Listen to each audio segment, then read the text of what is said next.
We are studying. Good afternoon. My name is Akshay Mohan Jha. Today we are going to study chapter number 4. Uh, the name is Bipin Chaudhary's Lapse of Memory. We have already done 2 sessions of this, and this is from main book of English literature of class 8th. So we were studying that Vipin Babu and Parimal Ghosh met at Kalicharan's store wherein Bipin Babu was buying some of the books to study, and then they had an interaction, and then thereafter Bipin Babu left the scene. So we were on part 2 of this session. Vipin Babu car वो safely parked इन बेथरहम street. ये हम लोग पढ़ चुके थे. विपिन बाबू का car जो था बर्ट्रैम स्ट्रीट पे, जो कि लाउड हाउस सिनेमा के पास खड़ा था, उसने अपने ड्राइवर सीताराम को बोला कि गंगा के किनारे बस ले चलो. और जब वो जाने लगे तो उनको दिमाग में ख्याल आया कि बेकार ही उन्होंने ये परिमल घोष से बातचीत की उस घुसपैठिए से, और उन्होंने सोचा कि वो तो रांची कभी गए ही नहीं. और फिर उन्होंने सोचा कि ये एकदम ही बेतुका बात है, क्योंकि ऐसा हो ही नहीं सकता है कि 6-7 साल की कोई घटना को वो भूल गए हों, क्योंकि उनके पास अपना एक खुद का बहुत ही मजबूत ये था, याददाश्त था, excellent memory. Vipin Babu had wheel. अगर ऐसा तभी हो सकता था यदि विपिन बाबू को शॉक लग गया हो, या उनकी याददाश्त चली गई, या कंफ्यूज हो गया, लेकिन ऐसा कुछ नहीं हुआ. Now was he losing his mind? तो विपिन बाबू अब सोचते हैं कि क्या वो अपने दिमाग या क्या वो अपने दिमाग की स्थिरता को खो रहे थे, क्या वो पागल हो रहे थे. But how could that be? लेकिन वो कैसे हो सकता था? He was working daily in his office. वो डेली अपने ऑफिस में काम कर रहे थे. It was a big firm and he was doing the responsible job. और वो भी अपने काम को अच्छी तरह से निभा रहे थे. He wasn't aware of anything ever going seriously wrong. उनको कभी भी ये चीज़ का ये नहीं आया कि कोई चीज़ उनके साथ बुरा हुआ हो या ज़्यादा ख़राब हुआ हो. Only today spoke for half an hour at an important meeting. केवल आज ही का दिन था जब उन्होंने आधे घंटे तक एक मुख्य मीटिंग समारोह में बात की. And yet the man new a great deal about him. लेकिन वो फिर सोचते हैं कि भाई ये जो आदमी था परिमल घोष, वो उनके बारे में बहुत कुछ जानता था. हाउ? वो कैसे? He even seem to know some intimate details.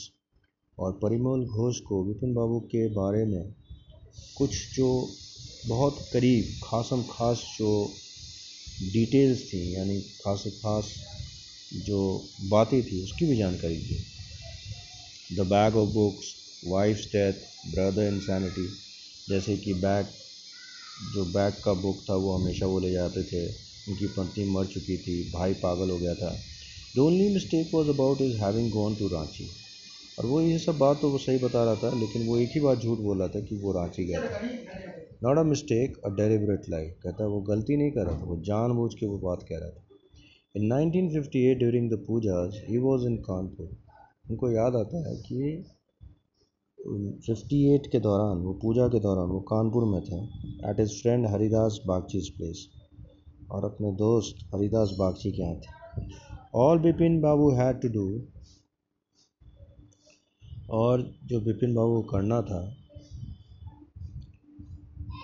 Had to do was to write. No, there was no way of writing to Haridas. केवल उनको हरिदास को एक पत्र लिखना था. फिर उनको ख्याल में आता है कि नहीं, वो हरिदास को पत्र नहीं लिख सकते हैं.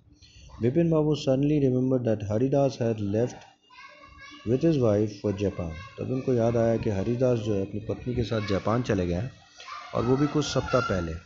And he didn't have his address, और उनके पास उनका एड्रेस नहीं था. But where was the need for proof.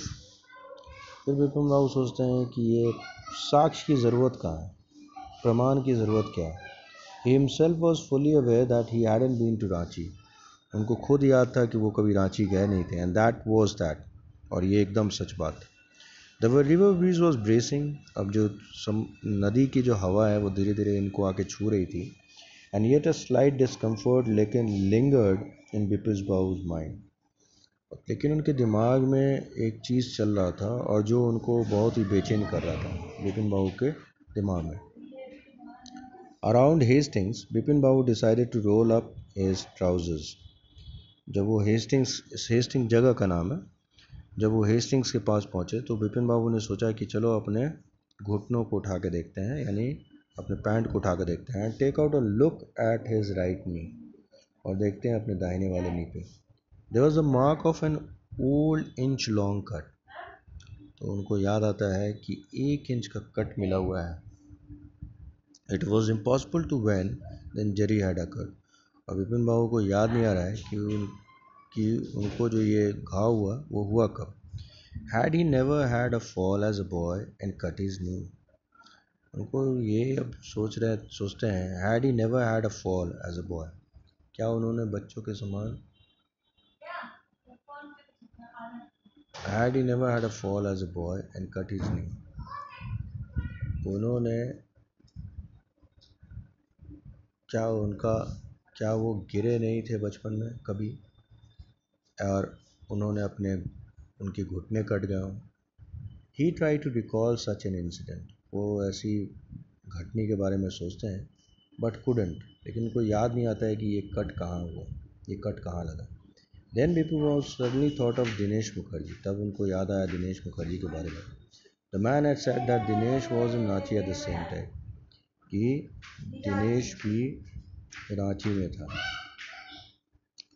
The best thing surely would be to ask him, he lived quite near.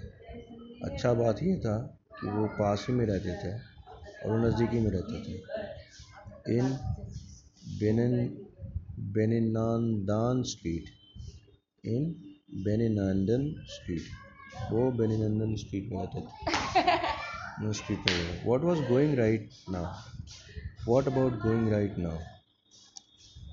सोचते हैं कि क्यों नहीं आज ही हम वहाँ जाएं। But then if he had really never been to Ranchi, फिर उनको याद आता है कि अगर वो रांची कभी गए नहीं, what would Dinesh think if Bipin Babu asked offer a confirmation. तो सोचते हैं कि अगर मैं ये बात दिनेश से पूछूंगा और मैं रांची गया ही नहीं तो उसको कैसा लगेगा। He would probably conclude Bipin was going nuts. तो शायद ये जो है दिनेश बाबू सोचेंगे कि शायद विपिन बाबू जो है ना वो पागल हो रहा है। Nuts means mad, nuts means mad, going nuts means mad.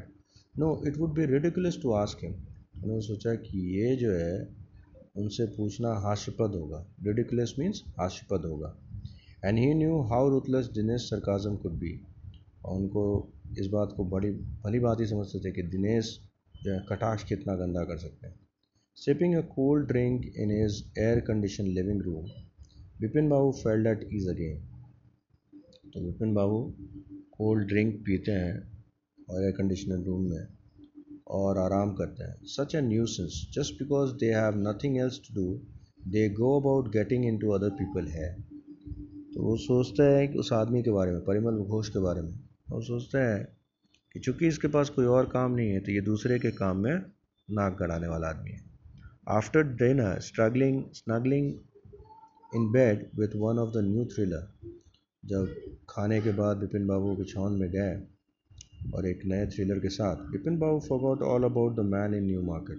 तो बिपिन बाबू भूल गए परिमल घोष के बारे में। Next day in the office Bipin Babu notice that with every passing hour, दूसरे दिन ऑफिस में बिपिन बाबू गौर करते गए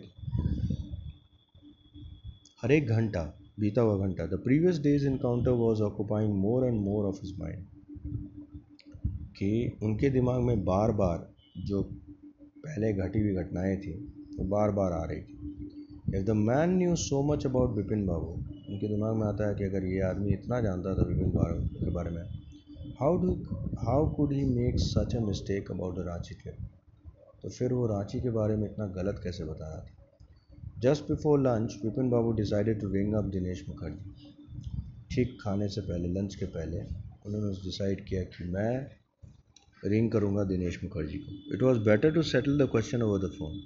उनके दिमाग में ख्याल आया कि अच्छा होगा कि हम इस बात को यहीं ख़त्म कर लें। At least the embarrassment on his face wouldn't show.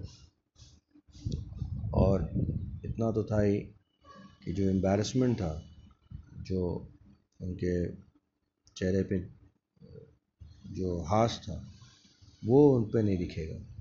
235616 ये इन्होंने नंबर डायल किया। विपिन बाबू डायल द नंबर, हेलो, और फिर बोला hello, is that Dinesh, this is Bipin here. क्या मेरी बात दिनेश से हो रही है? मैं बिपिन बोल रहा हूँ। Well well, what's news? उधर से आवाज़ आता है, बताओ क्या समाचार? I just wanted to find out if you record an incident which took place in 58।